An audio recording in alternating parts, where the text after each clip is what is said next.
Hey everybody, I'm Will Purpura. I'm Laura Merli, and this is our new intro where we say our names. And this is And the Razzie Goes To. A podcast where we talk about who has been given the Razzie. All the worst picture winners in order. Mm-hmm. And we're up to 1983. The film is The Lonely Lady. Yes. Yeah. I feel like you were looking at me like we were going to say that at the same time, and I forgot that we did that before. Sometimes I just do that in general. Let's see if somebody does say this at the same time. Say as the me. same thing I'm thinking. Yeah, no matter what the situation. We both watched it this morning. Yeah. You got to it before I did. Yeah. And when you finished it, you so kindly called me. Yeah. And were like, hey, have you started it yet? And I got a little anxious because I was like, oh no, like I haven't started yet. Like I'm behind. Oh. To my delight, you weren't calling to chastise me about not watching the movie yet. You were calling to warn me about how triggering the movie was. Yes, it was very alarming because I just wasn't expecting anything like what happens in the first 20 minutes of the film. Yes. And I did realize that when I texted you, I sent you the link to the movie, and then maybe 7 minutes later, I said, have you started watching it yet? So I did say like to myself, oh, that does seem like weird of me to go, hey, have you started yet? It's been 7 minutes. It's been 7 minutes. What's going on? Yeah.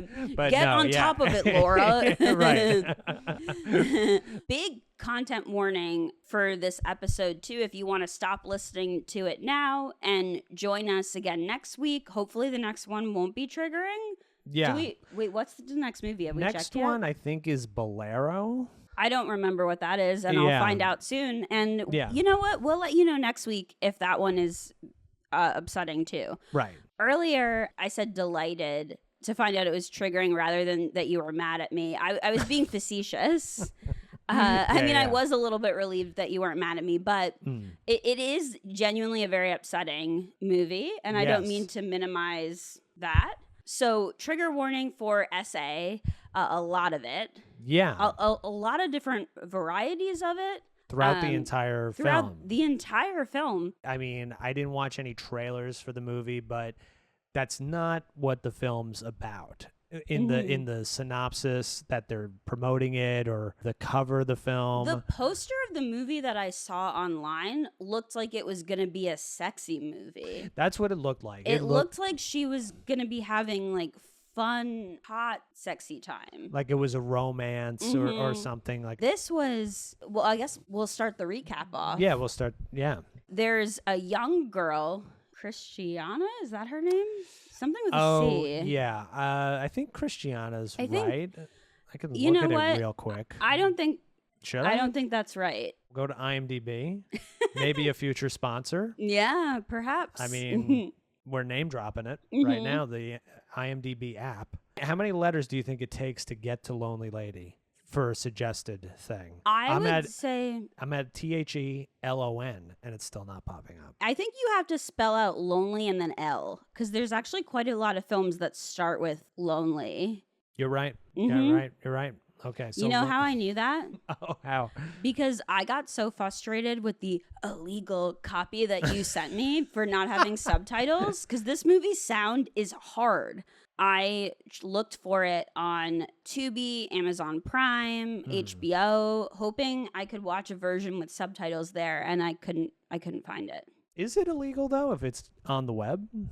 Nothing on the web could be illegal, right? If you just go to a website and it's there, and just watch it. And just watch it. I mean, it's like YouTube, right? It's like an illegal streaming site. Oh, then we're in trouble. Yeah. Okay, well, good to know. You can't get in trouble for something you didn't know about. Right, exactly. Mm-hmm. Jerrilee. Jerrilee is the name. So Jerrilee is in high school. She gets this big writing award because she's a great writer. Gives like a big speech. Everybody's like, yeah. She's got a friend there. I forget what his name is. Not Brad. Oh, Bernie. Bernie looks like he's 45. That is true. Yes. He's supposed to be in high school, and that confused me so much. Yeah. For a little, it took me a while to figure out that he was also supposed to be in high school, because she is clearly older, but you can still kind of suspend disbelief with her because she looks like she's like maybe mid to early 20s. Right. This is like a guy who could have kids in high school. Oh, yes, absolutely. Yeah. They go to an after party, a high school after party. She's hanging out, having a good time. Bernie gets jealous that she's like talking to this other guy. And this other guy's like, hey, my dad is a famous screenwriter. And it turns out that his dad is this screenwriter, specifically someone she's looked up to for a long time. Right. And she's so excited to hear about that and interested. And Bernie's like, I want to go home. And she's like, I really want to hear about this. So Bernie just leaves her. Mm-hmm. And the new guy that she met is like, come over, you can meet my dad. After you told me this was triggering, I was immediately like, oh, here we go. Like, right, yeah. Yeah, come over to my house and meet my dad. It was worse than I thought it was going to be. Yeah, very much. Just on the drive over, he brings another friend and the friend's girlfriend. The friend and the friend's girlfriend get in the back seat of the car and they start hooking up, which is uncomfortable, weird, on the drive over. And she's clearly very uncomfortable. Yeah. Played by a very young Ray Liotta of Goodfellas. Oh, yeah. Yeah, this was his first movie. Wow. Yeah. Yikes. Not a great debut. No, yeah. He did convincingly play a creep and a criminal. Absolutely, yeah. But it was an extremely uncomfortable watch. Totally. He reaches forward in the car and gropes her, Geraldine, with his girlfriend right there, and they're both like laughing about it. She's obviously upset. They get to the screenwriter guy's house, and Ray Liotta, I'm sorry to be using his name for this, but I don't remember it's the whatever the character. The character. He doesn't show up ever again. Yeah, he has a brief but really intense moment. So him and the girlfriend are like swimming in a pool, and she's just kind of hanging out at the side of the pool. He grabs her, throws her in the pool. She gets out. He starts chasing her around, throws her to the ground, and like really violently essays her. And in a very disturbing, I don't think we need to say like, no. Yeah. There's an element to it that comes back in a disturbing way later with, we'll get to that part. Yes. But we could just say that he references it in a very crude manner. Yeah. And then the father comes home and we don't really see what happens, but she wakes up at her house bruised and battered, and her mom has a doctor do a house call. Right. He is like, are you going to call the police? And the mom's just like, well, the guy who did it has like really wealthy, connected parents. I don't think there's any way we could win in court. They're going to be able to get really good lawyers, which was upsetting, but I do think that is a real thing that happens, That's one thing about this film that I feel like they were trying to accurately depict certain things within class structure or within the Hollywood structure that are exploitive of people and take advantage of people. So throughout the movie, there are things that ring true to life, but they're done in an exploitive way, it feels like. Yeah. Not in a thoughtful way. Yeah, I got the sense watching this whole movie as just bad thing after bad thing happens to her. It just didn't really seem like it was done in a way that had a lot of depth to it, and I'm not sure how it would be fixed. I questioned the filmmakers who made it and what their motive was and what was going on with them. I know it's based on a book, but I do think we didn't need to see her boobs as much. I think that would have helped make it feel less exploitive. It seemed like they were still trying to sell it as a sex film. Yes. And you can't have violent essay in a film that's also has these frivolous moments and stuff like that. It doesn't treat that subject matter with enough care. Yeah, I agree with that. And so the screenwriter guy comes to visit her after she's more healed, at least physically, not emotionally, but, physically. The dad. And the dad. Right. He at first seems very kind. He's very encouraging of her writing. He's like, I would love to help you with that. I'd love to read your writing. Immediately, I was like, this is probably going to a bad place. Yeah. And it was. It was. Another thing that I think rings true to life. No one calls him a predator, but he is acting like a predator. Absolutely. He's definitely taking advantage of her, one, while she's in a super vulnerable state, just being so young, and that he has all this power in this industry and he knows it. He knows she doesn't really have a lot of experience romantically, and he kind of is super nice to her at first. So he invites her like to a restaurant where he references some of the writing of hers that he's read, and he's super complimentary. They go running in the park. You hear them jogging and the leaves crunch as they're jogging. Oh, yeah. So fucking loud. Are we supposed to just feel like they're stomping on our heads?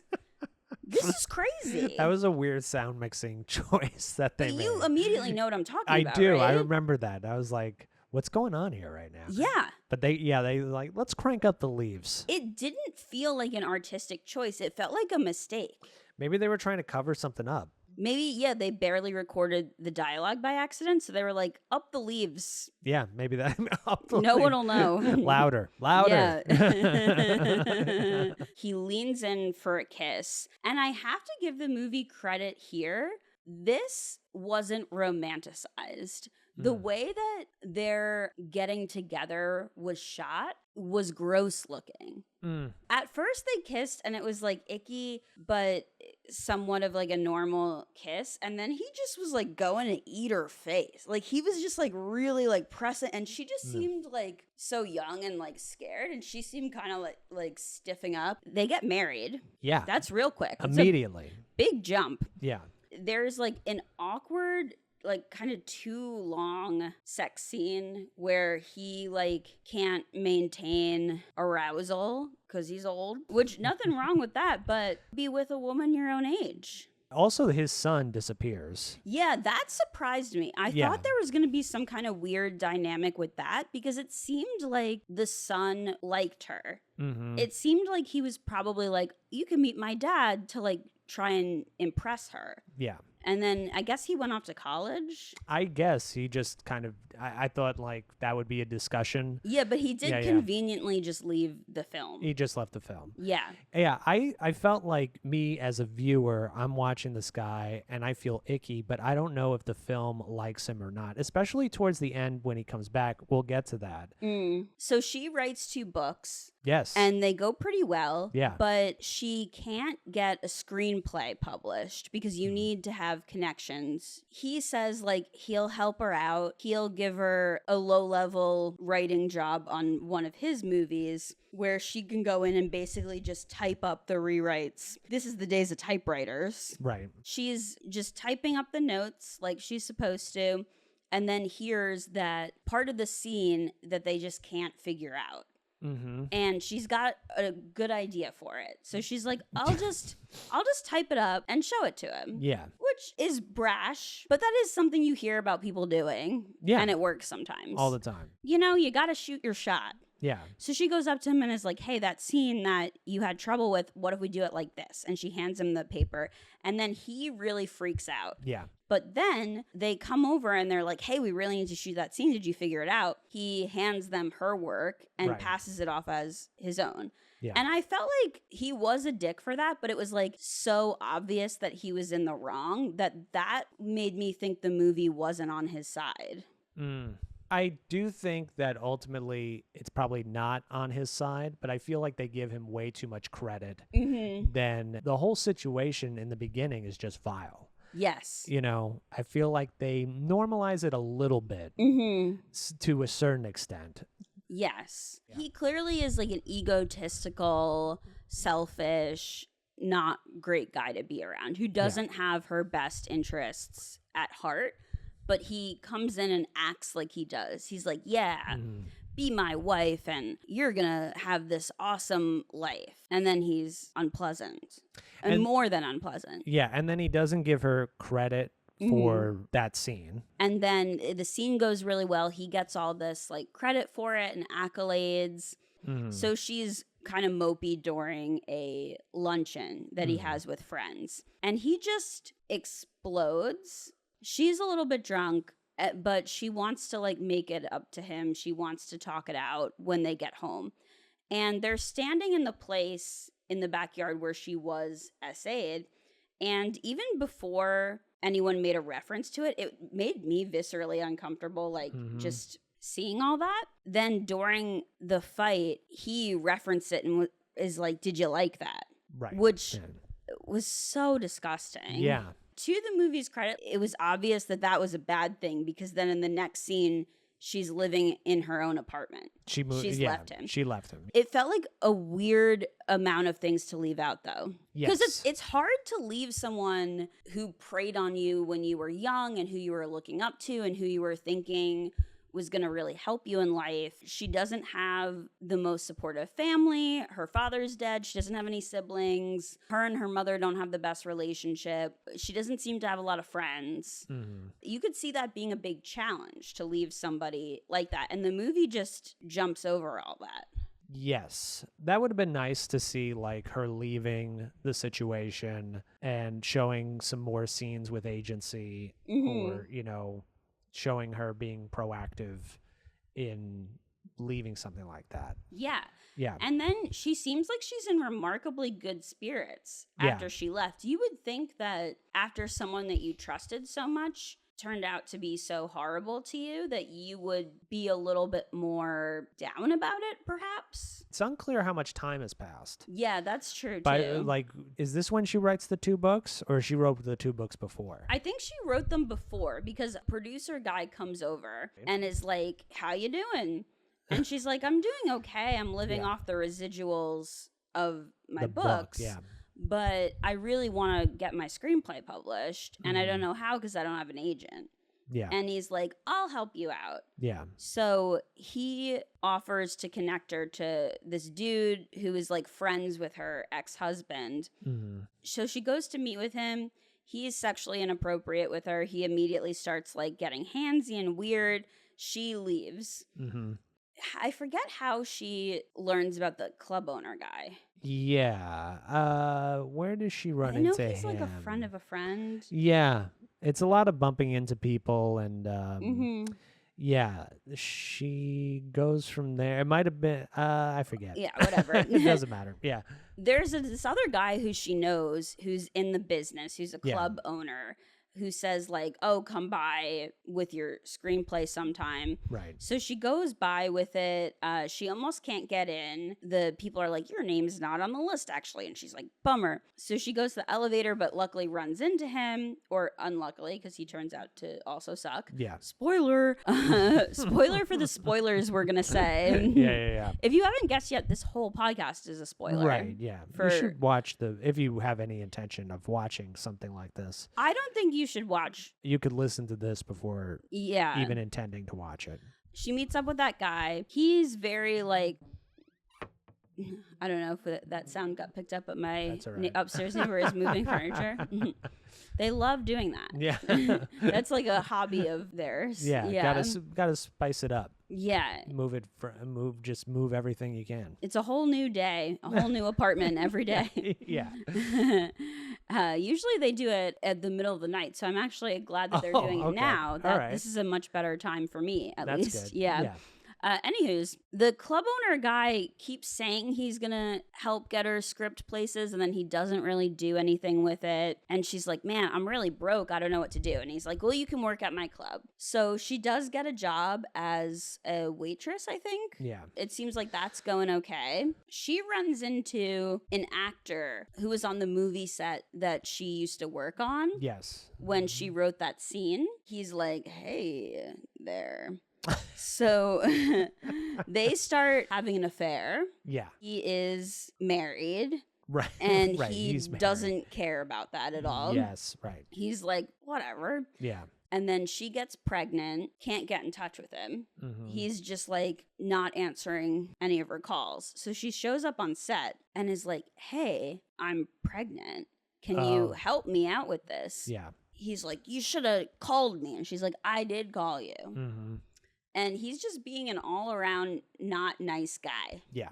Because this is his problem, too. Yeah. If he doesn't help with the abortion, like, how much money he's going to have to pay is going to be a lot more. Yes. So she does get an abortion. Her mom finds out that she's like at the hospital for some reason, but she doesn't know that she's separated from the screenwriter guy. Mm-hmm. She finds out that she's separated from the screenwriter because the hospital has her name as like her maiden name. Oh, right. She's just like, you shouldn't have left your husband. I don't know why you did. And it's like, well, you could have asked. Yeah. In the beginning, she was like objecting to the marriage. Mm-hmm. In the beginning, she seems like a pretty good mom. Yeah. Yeah, saying you shouldn't marry this old dude. Like, this is weird. As it goes on and her daughter's life is falling apart, she's just like, meh. Yeah. She's a little detached from the whole thing. Very detached. Yeah. She doesn't seem particularly upset about or worried about anything that her daughter is going through. And she's very clearly going through a lot of stuff. Yes. Her and the owner of the club start having a relationship. Mm-hmm. At first, it seems like they're having fun together. But then there's this very unnecessarily long montage of them hooking up. And toward the end of it, he grabs some sort of drugs and tries to shove it down her throat. Yeah. That was crazy. That was crazy. I was like, this montage is going on and on and on. And then I was like, whoa. Yeah. What just happened? And it's like, he's a drug addict, I guess. Or like that, there's a lot of scenes of him doing random drugs. He clearly is doing drugs and is an unstable kind of guy. Yeah. He is like, all right, I got these Italian producers. You know, I couldn't sell your screenplay in the US. So I went over to Europe. I found these producers. They're interested. She's like, amazing. Things are finally happening here. They have a little meeting with the Italians. It turns out that they just want to have sex with her too. Yeah. It's like a guy and a girl producer. The female producer gets very like handsy with her and the male producer watches. And we don't see what actually goes down, which I think was good. I don't think we needed. I think we even saw more than we needed to with that. Afterwards, she's like, all right, are you going to produce my screenplay? And they're like, no. Yeah. They say, what screenplay? What screen? Yeah. Yeah. Crazy. Crazy. Yeah. Yeah. She is just like losing her mind. Yeah. Understandably so. Like everyone around her has exploited her. She takes a bunch of pills and has a drug and stress induced psychosis, which is a very serious thing. But the effects that they use to show this, it was a little dated, are crazy. It's like she's in like the beginning of like Looney Tunes with like all the circles, and like people's faces are just like going around in circles and melting, and that goes on for quite a long period of time. It's a long time. It's like now it's an acid trip out of nowhere. Yeah. To the point where I thought that's how the movie was going to end. Yeah. We cut to a mental hospital. Her mom is going to visit her. She's walking down the hallway. We're like clearly in a hospital. And then her ex-husband shows up, the screenwriter guy. And I was like, ugh, keep him away. Yeah. But they let him in. Right. Granted, I don't think her mom knows the whole story. Right. Her room in the mental institution is not set up like we're still in a mental institution. It's set up like a little girl's bedroom. Yeah. Or like a teenage girl's bedroom. Yes, totally. Very strange. Not like a hospital. She's just kind of completely frozen. Yeah. Screenwriter guy goes over and is like, oh, hi. Oh, hey. Yeah. What's wrong with you? She starts screaming. Really quickly, she just gets better. Yeah. It's not really clear how or why. She does have like a friend visit her. She's got a friend throughout the movie that is like this older guy who used to work on the movie set and is very supportive of her, and that's it. He doesn't have a life of his own. Yes, semi-supportive, I would say. Yeah. The one good thing that he does is after she's improved a lot, he brings her a typewriter, and that really helps her turn a corner. She writes a really good script. She talks to him about it, and he's like, this is really good. We got to get this in front of the right people because you're unknown. Either we can sell it for a bunch of money, but then it's going to get all these rewrites and it's going to be bad. She really doesn't want to do that. Or we have to get an all-star group of people attached to it. So she's like, all right, let's do that. He's like, okay, I know these producers who will do it. And then we're going to have to get that actor whose abortion you had to star in it. And she's like, is there really no one else? Yeah. And I was thinking that too, like, there's gotta be somebody else. There's and he's 300 actors. He's like, no, Hollywood. there's literally no other actors. Yeah. He's like, don't let this baby, pointing to her screenplay, get aborted. He also said it in front of a bunch of other dudes who probably don't know that. Yeah, I missed that. I can't believe that I missed that part. Yeah, geez. That was a line that I was like, that's terrible. I was like, ugh. You're supposed to be like her friend. Yes. Yeah. Yeah. So she finally is like, I really want to get this made. Okay. She goes over to the producer's house that he was like, yes. These guys are really going to help. They're a husband and a wife.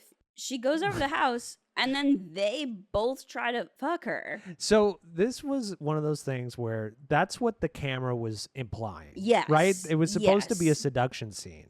And then it just like cuts and it goes from there to the Oscars. And I'm like, is that literally, did they just do that again? Yeah. That's what happened. Yes. Okay. How many couples are like, let's be predators together? Yeah. Like how there are vampire couples that just go out. Yeah. Right. Or werewolf couples. Actually, you do see vampire couples. You never see a werewolf couple. You don't see that a lot. And you'd think that would happen more. You would think. Yeah. There are, what is her name? Ghislaine Maxwell's. Oh, yeah. It was a little bit of that. It felt a little bit like that. Yeah. Yes.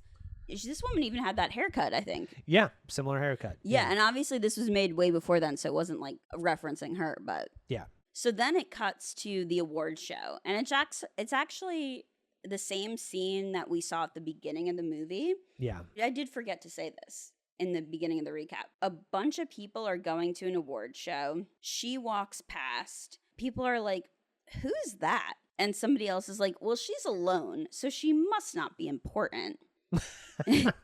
If she was anybody, she'd have an escort. Right. And I was like, is that true? I feel like you always see big stars by themselves. I think nowadays you do. And maybe back in the day that was like, you weren't allowed to go by yourself. I think everybody brings somebody. Like you'll bring a parent or you'll bring a friend. Even just recently, Isabella Rossellini brought Laura Dern.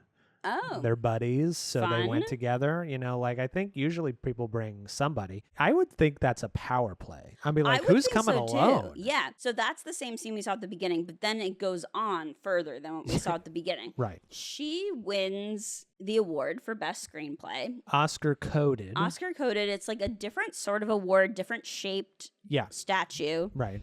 And she gets up there and is like, hey, I know I'm supposed to thank this guy, that guy, and that guy, and everybody's clapping for those guys. And then she's like, some of them took more than they gave, and everyone's like, oh, what's going on here? And then she goes, I guess I'm not the only one who fucked my way to the top. I was like, this gave me weird feelings. Yes. Because on one hand, it's so cool that she's like standing up to these people and calling out how fucked up everything is. But I wouldn't say that she fucked her way to the top. She wrote 2 books that sold well and multiple screenplays, and supposedly the screenplay was really good. Yeah. And then was abused at every turn from everyone who was trying to help her. I would say that's pretty different than fucking your way to the top. Yeah. That felt like the script was victim blaming. That's kind of what I thought too. Yeah. It just felt wrongly phrased. Well, on the one hand, if you've been victimized so much, you might not be able to articulate it, especially in such a stressful moment. But it did still feel a little not quite right. Not quite right, yeah. And that's my whole feeling from the movie in general is that I'm trying to figure out what was the intention. There's something there, what they were trying to do. They were talking about exploiting young people, young women in Hollywood. I mean, I do think that's important to yes, say. Totally. Yeah, I agree with you that there were points where I was like not sure if the people who made it had the best intentions, because we didn't get to see a lot of her introspection until like the psychotic break. Yeah. I feel like they also center the male point of view more than her point of view. It's a lot of the guys talking. Yes. It's a lot of the guys gearing the story beats, like go over here, go over there. And maybe that's what they were trying to do. It's also implied that she writes a lot and reads a lot and is very competent at what she does, but we don't see her writing a lot or reading a lot. I feel like there could have been more montages of that and less explicit abuse shown. Yes. And that's why it felt a little exploitive to me. And I was just checking on my phone because I wanted to see like who wrote it, like who was it? I mean, like it was a male director and there was one woman doing the adaptation. So that's good. But it was a guy writing the book and two other guys writing the screenplay. So it's very male dominated. It's not ideal for a movie about this. Yes. It's hard for me to say fully how it could have been better because I personally am also not that skilled at writing serious, heavy subjects. My writing tends to be silly goosery or absurdism. So I don't think that I'm the person to do rewrites on this movie. In the right hands, this could have been like a very gripping, sad, tragic tale. Yeah, totally. But it was kind of boring. And the sound, there was a bunch of scenes where they were turning up these background sounds so loud that you couldn't hear the dialogue that well. Where I was like, is this trying to show that she's like anxious? You know, sometimes in movies they'll like turn up certain sounds when it's like stuff is supposed to be overwhelming. Yeah. But the way that they were shooting it didn't align with that. The person who directed this movie, I looked up their other credits, and he did a lot of vampire stuff before this. So he doesn't have a lot of dramatic experience. It's just a lot of B-level vampire stuff. So maybe he just didn't know how to shoot like scenes that needed some dramatic tension. Or a lot of scenes seemed weirdly detached. I think it's in part because he used a really like wide shot scale. Yeah. There weren't a lot of just like close-ups on her face, which I think we could have used more of. Yes. I mean, she has the one friend, but that guy he kind of sucks. He kind of sucks, and he's not like the ideal friend. He's also another older guy. Yes. So I'm kind of wondering still throughout friends with all her predators. Yes, still working with her ex, still wanting to work with the actor. He doesn't really make a stance on the actions of those guys. He keeps the peace with them. So he can't be a great friend. No, for sure not. Yeah. So how about that theme from The Lonely Lady? The song? Oh yeah, another part that was like made it really hard for me to feel like this movie was taking the subject seriously enough was the music. It was so like painfully 80s synthesizer.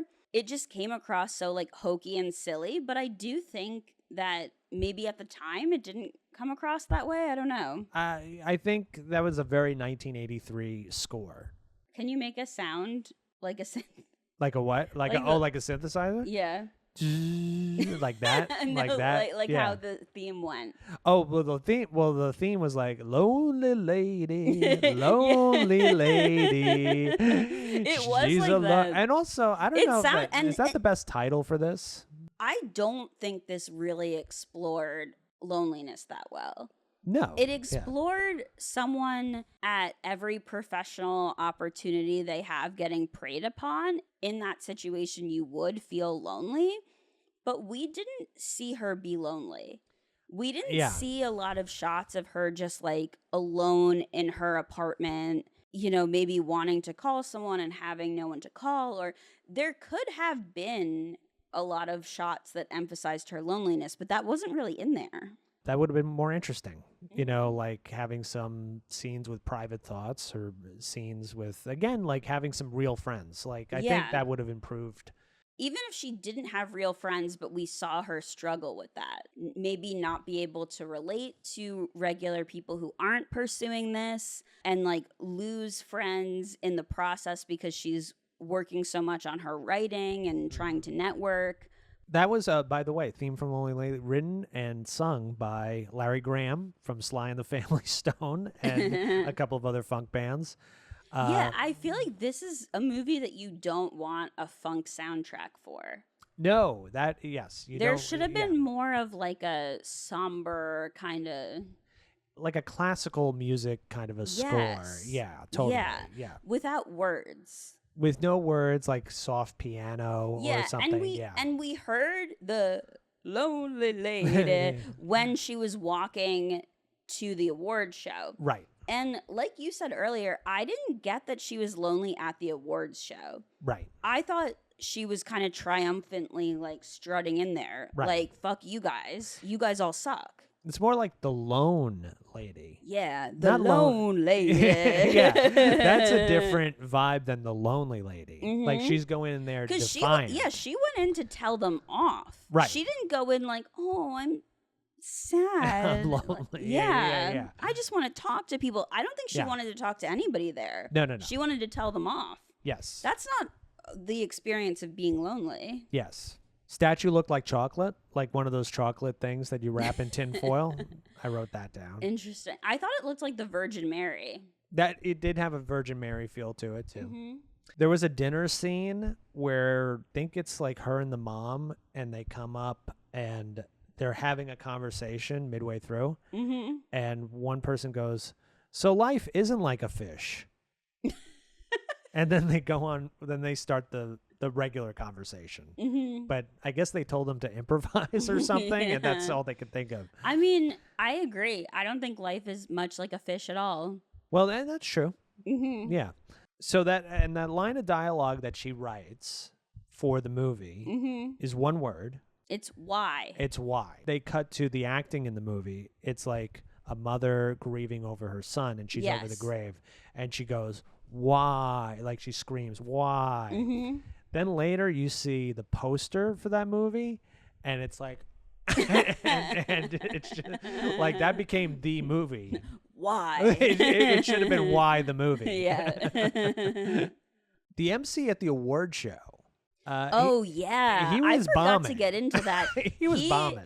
It was like award show style corny jokes. Yes. But it was exceptionally so. It was like painful to watch. And what was strange about that scene too is they showed us basically his entire set. he went on a while. Like, normally if you're going to show an award show and like what's important is the person winning it, you might have the MC doing like a 30-second, a minute thing, and we can assume that he started earlier. Yeah. He did like so many cringe jokes. Yeah. He was like, the writer is underappreciated, and that got a laugh. He was like, to some, writers are insert studio name that I don't remember. Yeah. But to us, they're paramount. Because right. Yeah. Paramount important. Oh, I see. It was about as also, funny when as she us gives messing her up speech, the line just now, which is not funny at all. She's walking off and they boo her? Yeah, they're so mad. Yeah. I mean, she did go, "I'm not the only one here who fucked my way to the top," and then they all booed. Oh, okay. Well, I guess that offended people. Yeah. I mean, you can see why that wouldn't get resounding cheers. Right. And then she just struts out into the night. And I actually thought that was a powerful moment, her strutting out alone. Yeah. But then it was completely ruined by our theme the coming back. Theme coming back. The lonely lady. Isn't this place supposed to be busy? There's no one in the lobby. I mean, if you're walking out into the hotel, wherever they do the Oscars, like the pavilion or whatever it is, there's going to be a ton of people in that place. There was no one there like it was a hotel lobby at like 3 a.m. That didn't bother me so much because I was like, I guess everybody's in their seats. That's true. Okay, They're fair enough. still booing. They're still booing. They're mad.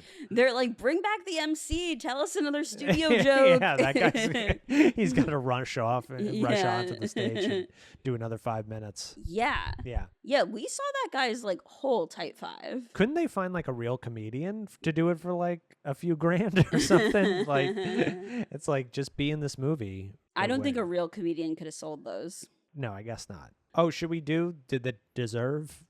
Oh, yeah. Yeah, did it deserve? Do I think it was a good movie? No. Do I think that it was the worst movie of the year? Probably not. I haven't seen all the movies that came out that year, but I can't see there not being a worse movie than this, you know? Despite the misfire, the subject matter is still too serious to be awarded something like this. Do you know what I mean? Like, where it's just like, you should save these kind of awards for really goofy misfires. Yes. Whereas this is intense subject matter that should be treated seriously. And I'm looking at the other nominees and it's like Jaws 3D. Why does it seem like almost every movie in 3D is bad? Especially back then. But even now, I mean, whenever 3D, like Piranha 3D, I couldn't stomach Every time I hear that. something's in 3D, I'm like, oh, I don't want to go to that. Yeah, it's like you couldn't sell the movie on itself. You had to add this extra dimension to it. Life is in better than 3D. I don't need to go to movies to see stuff in 3D. I got to tell you, I saw Avatar, the original, in 3D, and I was like, what? How is this better? I feel like it's worse. It made it worse for me. Because then it takes you out of it when stuff is just coming out. Jaws 3D should have won. Mean, like, oh, yeah. Stuff like that is, I think, a little more worthy of, because these are basically joke awards. Totally. It feels so inappropriate to invite people to that kind of award show who made something about sexual violence. Invite the cast of Jaws 3D. Exactly. But not... Yeah. There was also a Hercules movie. There was a Burt Reynolds movie. Yeah. And if that one would have been better for us too. It would have been, yes, it would have been better for us. Yeah. Because, you know, then we would just be talking about a bad shark. Yes. You know, not a bad man, which is scarier because you can't avoid them. The sharks, you can just not go in the ocean. A series of bad men. I feel like a new segment that we should do, and granted, I should have said this to you before we started recording, should be like palate cleanser. Oh, yeah. So something that we watched this week that we actually liked. Oh, I like that. Yes. I have a recommendation from something I watched this week, my palate cleanse, but I saw But I'm a Cheerleader for the first time. Oh, I love that movie. That's it's so a great fun. movie. Yeah. Yeah. That is a heavy subject matter because it's about conversion camps. And this is more of a satire, but you can tell that this person who, both the writer and the director, have experience with, maybe not directly, but knowledge of that kind of experience. Totally. And you can tell from watching it where they stand on it. Yes. You can tell that it's a pro-gay movie. Yeah. You're not like, oh, does this person like believe in conversion therapy? You don't feel like it's being exploitive or predatory in any way. It is just, you know, you feel like it's really done well. Yeah, you don't feel like a predator would also enjoy watching it. Right. Yes. Where there are a couple scenes in this where you're like, maybe the wrong person would have the wrong feelings about this. Exactly. Yeah. My palate cleanser is How To with John Wilson. Oh, yeah. I've been watching that on HBO, and it's so delightful and funny, and it's a documentary series. Each episode, he tries to learn how to do something. It goes really off the rails, but in a really beautiful, interesting way. It's a great series for everybody. Nice. How To with John Wilson. With John Wilson on HBO. On HBO. And But I'm a Cheerleader. But I'm a Cheerleader is on Tubi. Oh, fun. God, I love Tubi. Yeah, Tubi, another palate cleanser. You can find a lot of stuff on there. And you know what I like about Tubi? What? Possible future sponsor. But what I like about Tubi is the commercials. Yeah. I like taking a break. I'd like taking like a 2-minute break every 15 up, minutes. do some stretches. Yeah. Get some popcorn. Play a little word game on my phone. Take a little break. I like it. Look at what word game are you playing? I'm playing the word scramble game. There's all the different names for it, but mine is called, it's like Wordvana. It's like, Zen word. Zen word. That's fun. So, yeah, it's very zen. Mm-hmm. It's like it has a peaceful background every time I play it. Oh, fun. One last thing I wanted to say about The Lonely Lady is there were a couple scenes where there were just like extremely loud bugs. Oh. And it almost seemed like an artistic choice because it was moments of stress, but it didn't feel like it was done in a way that actually communicated that. Yeah. If you want to see a movie that really communicates like anxiety and bad feelings well using like soundscape and shot scale, Shiva Baby. Oh, yeah. So yeah. good. Mm-hmm. So good. I said in the first episode that we were watching every nominee of the Razzies. Oh, yeah. What we're actually doing here is we're watching every winner of Worst Picture, and we might go back and do the other nominees eventually. Yeah. Mm-hmm. We're not sure how long we're going to last. We want to make it, but all kinds of things happen in life. We're getting better on the mic. I did. No, I don't know if you guys appreciate how funny what Will just said was, because I don't know how well we communicated that we've had a lot of trouble figuring out how to use the mics. Oh yeah, but look, I mean, we've got mics with covers. They're on. They're working. I hope. We don't. Yeah. We haven't figured out how to be listening on headphones. No, we haven't done that yet. So we don't fully know if it sounds good, but I have a feeling it does. That could be down the line. Yeah, and I didn't have a feeling some other times. Yeah. Personally, I'm feeling slightly more articulate on Me the too. mic. I'm working on it. It's definitely a different way to form thoughts when you got a Yes. microphone on. I do want to give a shout out to Pia Zadora, the lead, who yes. has a good sense of humor about this movie. And she said that when she won the Razzie, she was like, I would have been more disappointed if I lost. So she has like That's a good nice. attitude about it. So I think she's pretty cool. Yeah, I think she did all she could do. Yeah, no, I think she did a pretty good job. I think, you can only do so much with the text. Yeah, well, please like and subscribe. I was listening to a podcast earlier. I was like, yeah, we got to do this stuff. We have too. to tell people to do that. It feels so weird and unnatural, but the people need a prompt. Yeah, like, subscribe, rate and review. Rate and review, comment. Anywhere that you're listening to this where you can take an action, take that action. Tell someone you know. Yeah. And get a tattoo. Get a tattoo. Patreon coming soon. Ish. I don't know. A lot of people have the Patreon. I do want to have the Patreon. I feel like that's a little maybe not soon. Maybe a year from now. Yeah. Yeah. If you're ready for it, let us know. Oh, but yeah. I feel like maybe we need some more time to build. Yeah, I think so. Yeah, before we charge the people admission. But we could tease it. Patreon's coming. Soon, coming soon, whatever that means to you. Right, yeah, that's true. By some measures, soon is a decade from now. By some measures, soon is next week. Soon can mean so many things to so many people. That's right. To like one of those tortoises that lives 200 years, soon could be 3 years from now. That's right. Yeah.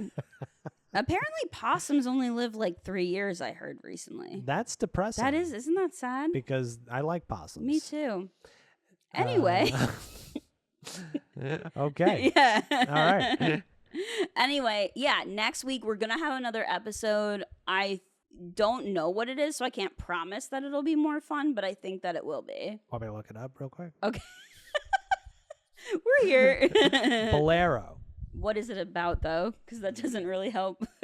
It's an American romantic drama. Film centers on the protagonist's sexual awakening. So this could be dicey, too. This could be dicey. Eric? Well, if you want to see next week if we're having fun again or if we're squirming again, tune in. I think they get more fun as the years go by. Okay. Yeah, I think there's some stuff coming up. All right.